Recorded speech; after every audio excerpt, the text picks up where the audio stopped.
नमस्कार, आप देख रहे हैं डीडी हिमाचल।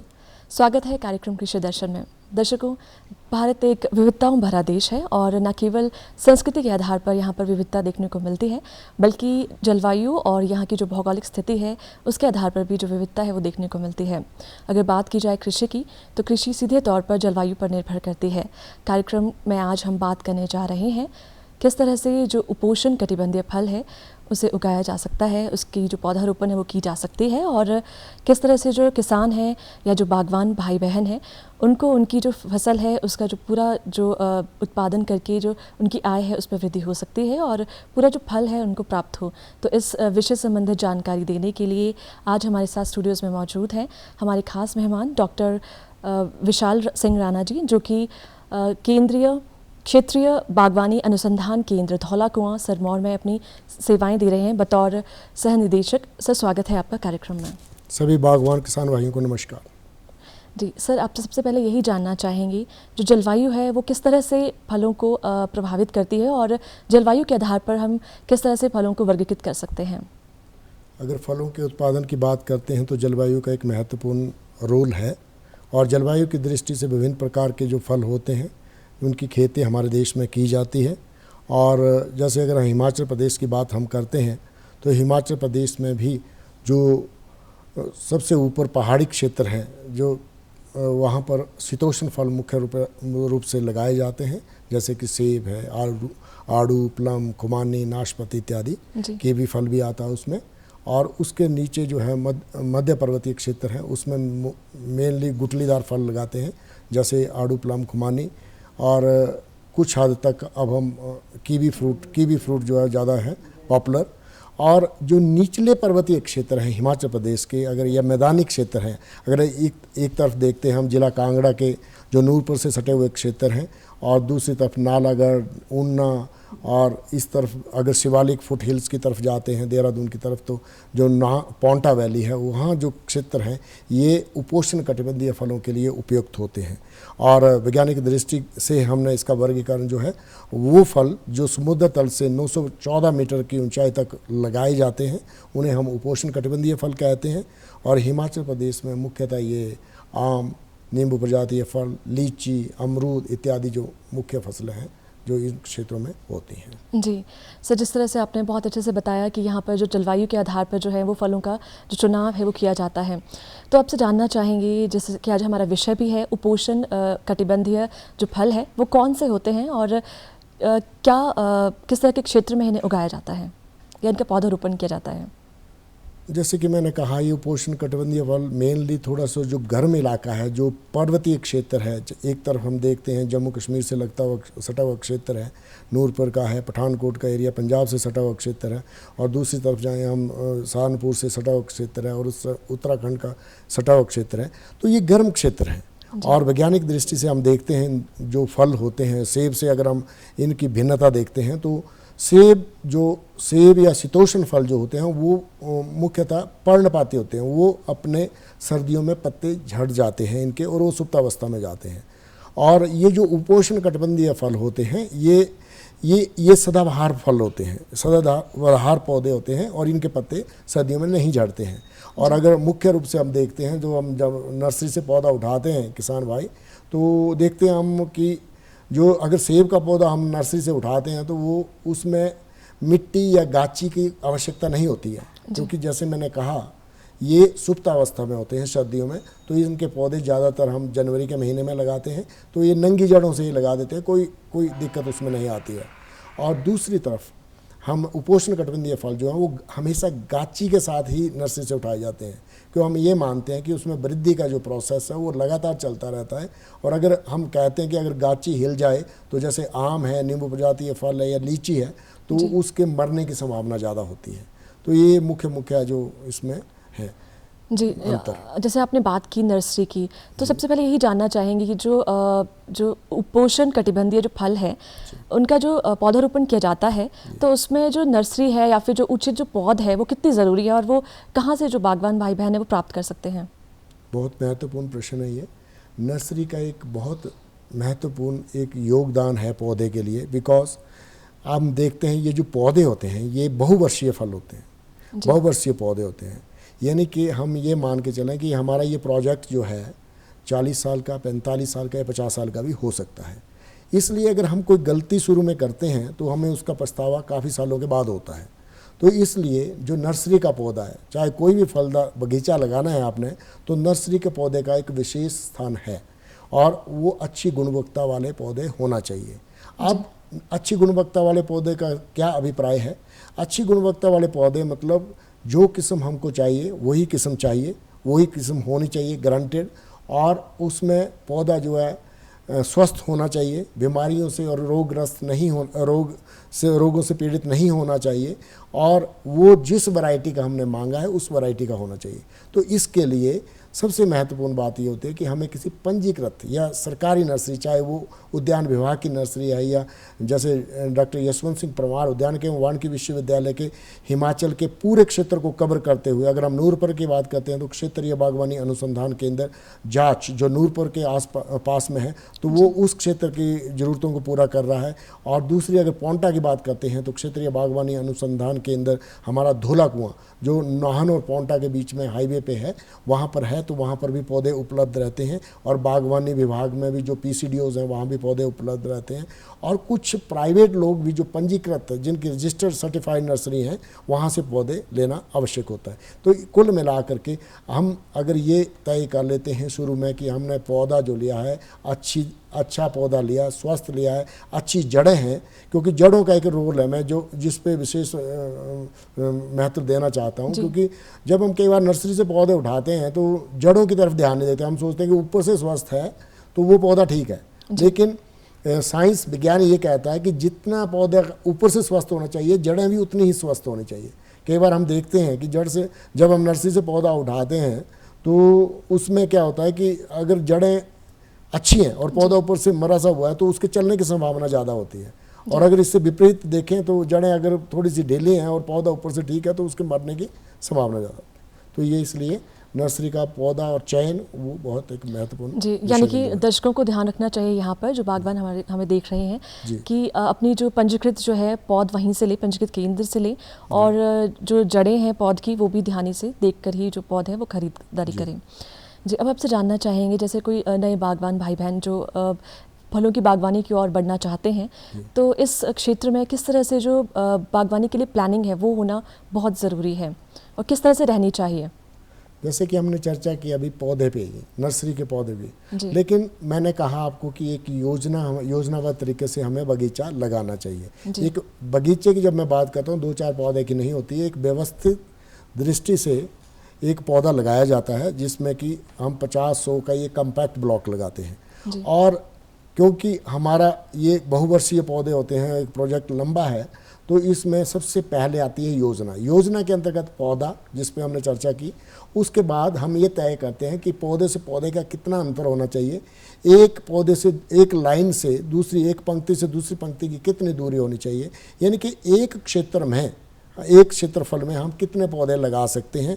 ये ज़रूरी इसलिए है क्योंकि हमने पौधों के बीच में अभी काम करना होता है। हम शुरुआत क्योंकि पौधे जो हैं 4-5 साल लगा देते हैं कई बार आमदनी देने के लिए, तो शुरुआती वर्षों में हम कुछ अंतर फसलियाँ भी लगा सकते हैं। तो वो स्पेसिंग या जो उसका बीच का जो दूरी है उसको तय कर लेना चाहिए। तो ये प्लानिंग का एक बहुत इम्पॉर्टेंट पार्ट है। और दूसरा उसके बाद जो लगाने में जो अक्सर हम बात करते हैं वैज्ञानिक जो तरीका है उसको पौधे का लगाने का, उसमें जब हम रेखांकन करते हैं, जैसे 6x4 का जैसे रेखांकन कर दिया है, 4x4 का जो वर्गाकार विधि आ गई, 6x4 आ गए तो एक आयताकार विधि होगी। 6x4 मतलब एक लाइन से दूसरे, एक पौधे से दूसरे पौधे की दूरी, और लाइन की वो अगर वो आयत बनाती है या वर्ग बनाती है, तो उस दृष्टि से हम जब एक बार पौधे की पोजीशन मार्क कर लेते हैं उसके बाद हमें गड्ढा खोदना होता है। क्योंकि मैंने कहा कि जड़ों का विकास उतना ही महत्वपूर्ण है जितना कि मिट्टी के ऊपर के भाग का है। तो जड़ों के अच्छे विकास के लिए हमें 3 फुट बाई 3 फुट गहरा गड्ढा हमेशा करना चाहिए। उसमें कंजूसी हम लोगों को नहीं करनी चाहिए, क्योंकि अगर जड़ें ठीक हैं तो पौधा चलता है। हमने ये देखा है कुछ लोगों ने पौधा लगाया, छोटा सा गड्ढा करके वो लगा दिया, बाद में नीचे के बाद वो चट्टान आ गई या पत्थर आ गया, कोई ऐसा ऑब्जेक्शन मटेरियल आ गया, फिर उसकी वृद्धि रुक जाती है। तो हमारी जो कुछ वर्षों का जो मेहनत होती है वो सब बेकार जाती है। तो ये गड्ढा करना कब होना चाहिए? तो इसमें जो सदाबहार पौधे हैं वो ज़्यादातर बरसात के मौसम में लगते हैं, और जो पर्णपाती पौधे हैं जो कि ठंडे इलाके में लगते हैं वो जनवरी के महीने में लगते हैं। तो जब पौधा, जैसे मैं कह रहा हूँ बरसात के महीने में, तो अभी हम लोगों को 15-20 दिन, 1 महीना पहले या 1.5 महीना पहले वो रेखांकन करके गड्ढा करके उसको खुला छोड़ना चाहिए। खुला छोड़ना चाहिए, उस पर रोशनी पड़ेगी, उसमें कोई कीटाणु वगैरह हो तो वो मर जाएंगे धूप की, यानी मिट्टी को पहले तैयार करना जरूरी है। हाँ जी। और उसमें क्या होगा कि पत्थर वगैरह निकाल के, कोई और ऑब्जेक्ट में प्लास्टिक है या कोई चीज़ ऐसी है उसको निकाल के रख दें बाहर, और उसमें अच्छा गला सड़ा गोबर उसमें मिक्स करके जब पौधा लगाना होता है उससे हफ्ता 10 दिन पहले हम उसको भरते हैं। और भरते कैसे हैं, जो गुंबद के आकार का उसको उठा हुआ रखना है, क्योंकि वो सारी ज़मीन कच्ची है, जब हम पानी देंगे पौधा लगाएंगे बाद में तो वो बैठेगी। तो वो ये सारा जो है योजना का एक हिस्सा है जो शुरुआती दौर में। उसके बाद जब पौधा लगता है एक टहनी लगानी चाहिए, उसको जगह जगह सूतली से बांध दें ताकि वो सीधा जाए।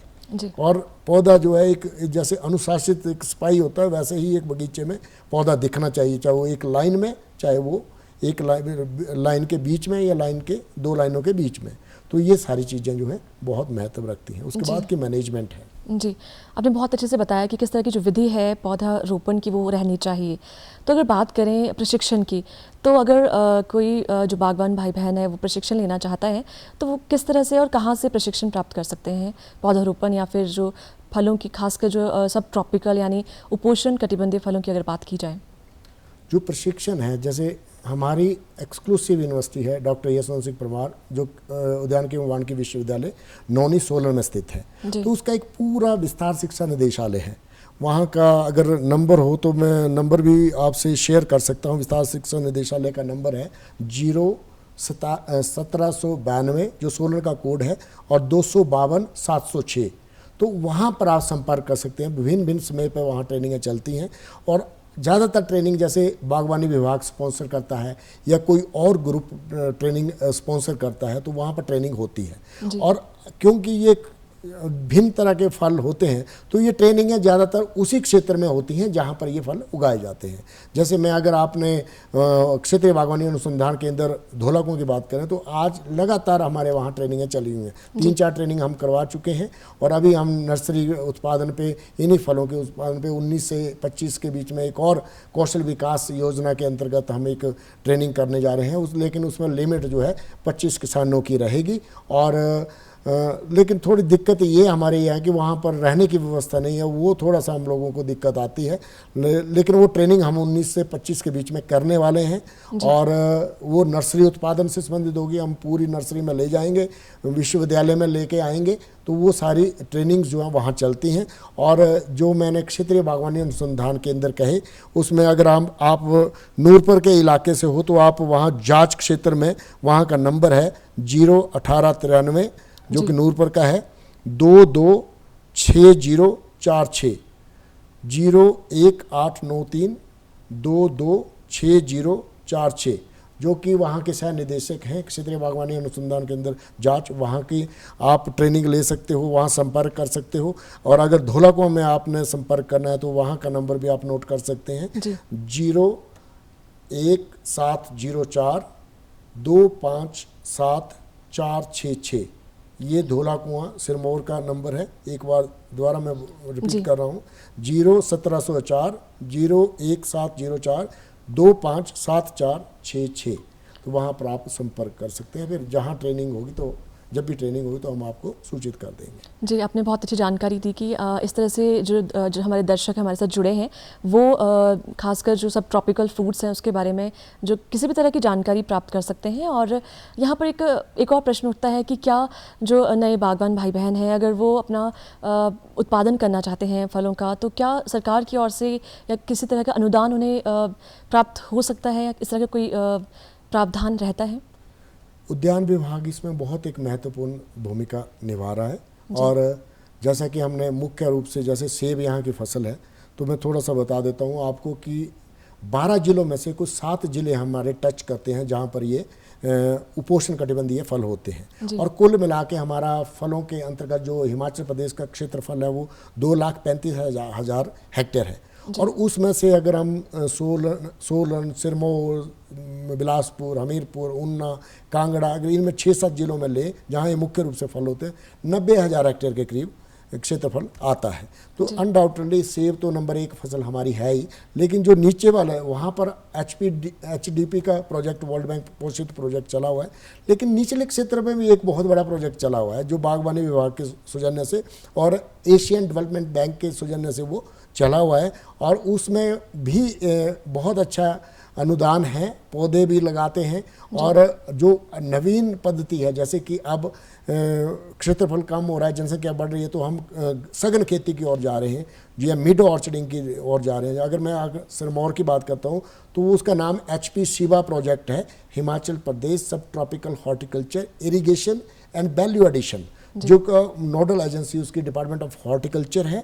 और सिरमौर में भी हमारे उसमें क्लस्टर अप्रोच है, जैसे सिरमौर में अभी 2 क्लस्टर बने हैं, एक पौंटा में, एक नाहन में, गांव में एक वहाँ पर अम्बोया गांव है, वहाँ पर क्लस्टर है पौंटा के क्षेत्र में।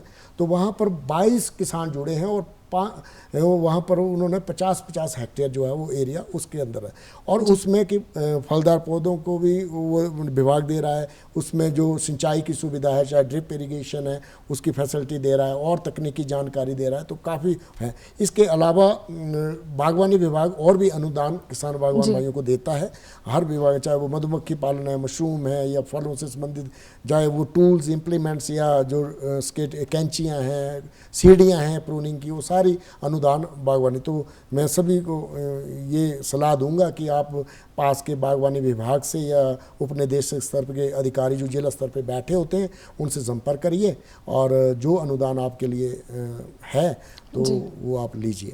जी, अब आपसे जानना चाहेंगे क्योंकि किसान जो हैं या बागवान भाई बहन हैं जो इतनी मेहनत कर रहे हैं, तभी अगर मेहनत का फल मिलेगा, अगर जो मार्केटिंग है उन्हें उचित दाम मिले और जो फसल है वो भी अच्छे से फले फूले। तो इसके लिए सबसे पहले तो आपसे जानना चाहेंगे कि जो फल है उसमें किस तरह के रोग जो हैं वो रहते हैं, और किस तरह से जो सब ट्रॉपिकल जो फ्रूट्स हैं उनकी जो फलों में लगने वाले रोगों का उपचार किया जा सकता है, और किस तरह से जो मार्केटिंग है वो भी महत्वपूर्ण रहती है। इसमें कई तरह के रोग और कीटों का प्रकोप रहता है इन फलों में, लेकिन मुख्य मैं बात करूंगा 2-3, क्योंकि मुख्य फल हैं। जैसे नींबू प्रजातीय फलों की बात करते हैं तो खासकर जो किन्नू एरिया है, धौला कुआं में बड़ा मशहूर होता था कभी किन्नू, क्योंकि वहाँ के क्लाइमेट वहाँ की पिक्यूलर है कि डेज आर वार्म और नाइट्स आर कूलर। तो किन्नू में फल ज़्यादा लगता है तो वो डिक्लाइन में आता है। तो डिक्लाइन में मतलब एक शीर्ष मुरझान, यानी कि जैसे कोई पौधा है तो ऊपर से नीचे को सूखने शुरू होता है, उसको हम डाई बैक बोलते हैं, मतलब डाइंग ऊपर से नीचे को। डाई बैक एक बीमारी आती है, पत्तों में एक कैंकर बीमारी आती है, फलों में भी आती है। तो इसके लिए ये तो नींबू में होगी डाई बैक, और इसके अलावा पत्तों में एक सुरंग बनाता है कीड़ा, उसको लीफ माइनर बोलते हैं, और एक जैसे पत्तों को खाते हैं एक बीटल होती है, या होपर आता है आम में। तो इन सब को जो है दवाइयाँ जो है वो अनुमोदित की गई हैं विश्वविद्यालय द्वारा। तो ऐसे तो मैं नहीं कह सकता कि भाई बगैर देखे, जब तक हम पत्ता या सैंपल ना देखें दवाइयों का अनुमोदन नहीं कर सकता, लेकिन मोटे मोटे तौर पे मैं ये बता सकता हूँ, जैसे शीर्ष मुरझान रोग है, डाई बैक है, तो उसको आप कॉपर ऑक्सीक्लोराइड उसमें मुख्य भूमिका निभाता है। तो ब्लाइटॉक्स या बिन नामों से वहाँ पर आता है ट्रेड नेम से, और उसमें जैसे कि आपने 100 लीटर बनाना है वो घोल, तो 800 ग्राम उसमें कॉपर सल्फेट डालेंगे, नीला थोता, और 800 ग्राम उसमें चूना डालना बहुत ज़रूरी है। और उसमें अगर कैंकर है तो कैंकर में आप स्ट्रेप्टोसाइक्लिन 10 ग्राम भी डालनी चाहिए। तो ये नींबू के लिए है। नींबू में बाकी क्योंकि मैंने कहा कि बहुत फल लगता है इसलिए जल्दी वो डिक्लाइन में आ जाता है, तो न्यूट्रिशन का ध्यान रखें और नमी का ध्यान रखें, खरपतवारों को रोकें। और खरपतवार, क्योंकि ये क्षेत्र जो है, अगर आप दूसरा प्रश्न होता है कि सिंचाई की आवश्यकता बहुत होती है पौधों को, खासकर जब फल बढ़ रहा होता है, क्योंकि फल गिरते भी हैं। तो सिंचाई की सुविधा अमूमन ये प्लेन इलाके हैं या ट्यूबवेल हैं लोगों ने, तो पानी के ये क्षेत्र ऐसे हैं जहाँ सिंचित के क्षेत्र हैं, तो यहाँ सिंचाई जो है लेकिन करना जरूरी है जब उसको ज़रूरत है। ये हो गया, उसमें हॉपर हो गया, एक आम में देखा एक छोटे से जो उसके छोटे छोटे से वो कट्ठी हो जाती है, गांठ सी बन जाती है, उसको हॉपर बोलते हैं। तो उसमें भी एक ज़्यादा हम जो रिकमेंड करते हैं दवाई, उसको इमिडा क्लोप्रिड करके है, जो कि 0.25 ml पर लीटर पड़ती है। 0.25, देखिए कितनी कम मात्रा है। तो ये, लेकिन ये तब तक ना डालें जब तक आप विशेषज्ञों को ना दिखाएं, क्योंकि इससे फिर नुकसान भी हो सकता है। अगर आप कंसंट्रेशन ज़्यादा डालते हो तो पत्तों को भी खराबी हो सकती है। तो इसी तरह से पपीता है, पपीते में आजकल बहुत वैरायटी हैं। पपीते में वायरस की अब समस्या हमने देखी वहाँ पे कॉलर या शंभूवाला के इलाके में। तो पपीते में अगर थोड़ा सा वो सिम्टम आते हैं तो इसमें वायरस वैसे जब आ जाता है, जैसे हमारा कोरोना था तो उसको रोकना बड़ा असंभव सा हो जाता है। लेकिन उसको जो एक वाइट फ्लाई है जो उसका कैरियर है, अगर हम वाइट फ्लाई को कंट्रोल कर देते हैं इसी से ही, इमिडाक्लोप्रिड से, तो उसका जो है वो विस्तार जो है रुक सकता है। तो समय समय पर हम विशेषज्ञों से मिलें। अगर कोई समस्या आती है तो विश्वविद्यालय में तो हर तरह के फुल फ्लैश डिपार्टमेंट्स हैं, और इन विभागों ये जो पास के आपके केंद्र हैं वहाँ पे आप सैंपल ले जाइए, वहाँ दिखाइए। अगर वहाँ पर स्पेशलिस्ट नहीं है तो वो संपर्क हम विश्वविद्यालय से कर लेते हैं। जी सर, जिस तरह से आपने कहा कि जो वैरायटी है, तो पौधे की जो वैरायटी है, खासकर अगर हम बात करें आम की, आम फलों का राजा कहा जाता है, या फिर नींबू की, तो किस तरह की जो वैरायटी है पौधे की, वो आज के जो तकनीकी युग है, किस तरह की जो वैरायटीज़ है, जो अर्ली जो फ्रूट हैं वो दे रही हैं और कितनी कारगर साबित हो रही है, ये भी आपसे जानना चाहेंगे। पहले हमारा जो टाइम था, जैसे आम की बात कर रहे हैं आप, आम एक ऐसा फलों का राजा इसलिए कहते हैं कि हमारे देश में 1000 से ऊपर जो है अनुमोदित वैरायटीज़ हैं। और आम की नॉर्थ की वैरायटी अलग है, साउथ की अलग है, ईस्ट की अलग है, वेस्ट की अलग है, और एक्सपोर्ट की अलग है। और आम ऐसा फल है, कच्चा भी तोड़ा जाता है, उसके पत्ते भी पूजा में काम आते हैं। पकेगा तो टेबल पर्पज़ के लिए काम आएगा, बहुत पकेगा जूस बनाने के काम है, बहुत ज़्यादा उपयोग है। तो हमारी एक ट्रेडिशनल वैरायटी जो दशहरी, लंगड़ा, चौसा, वो जो पुरानी वैरायटियाँ तो वो तो चलती हैं। दशहरी सबसे पहले आता है। दशहरी वैसे तो लखनऊ से आया, लेकिन हमारे यहाँ ज़्यादा कामयाब है। जो हिमाचल में हाँ, हिमाचल में दशहरी चलता है, लेकिन यहाँ पर जो नॉर्थ इंडिया है, यहाँ 2 वर्षीय फलन होता है। इसमें क्या होता है, 1 साल फल आता है, दूसरे साल कम आता है, ये नहीं आता है। तो अब दूसरा लंगड़ा है, लंगड़ा भी बहुत अच्छा वैरायटी है। चौसा बहुत अच्छी किस्म है, जैसे आते हैं ये थोड़े से लेट है।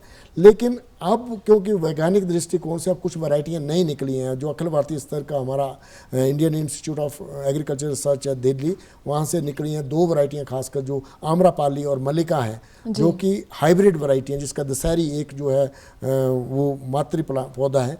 तो ये इन वैरायटियों में खास बात क्या है कि आम्रपाली की बात करो तो जैसे हम बोलते हैं कि 8 से 10 मीटर पे आम लगता है, क्योंकि वो भी कई बार कम पड़ जाता है। हम इंदौरा, इंदपुर के इलाके में देखते हैं, नूरपुर के इलाके में, या पुराने बगीचे 60-70 साल पुराने, तो वो भी कम।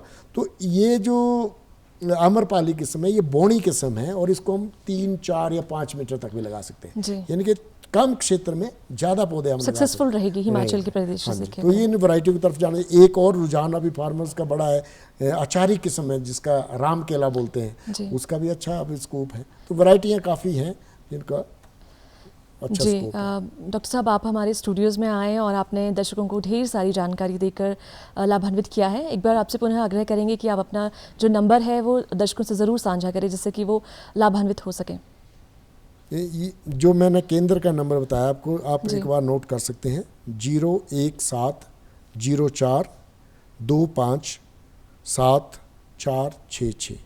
जी, आपका बहुत बहुत धन्यवाद। और दर्शकों, आज कार्यक्रम कृषि दर्शन में बस इतना ही। आशा करते हैं आप इन सारी जानकारियों को प्राप्त करके लाभान्वित हुए होंगे। आज आपसे अनुमति लेंगे। नमस्कार। नमस्कार।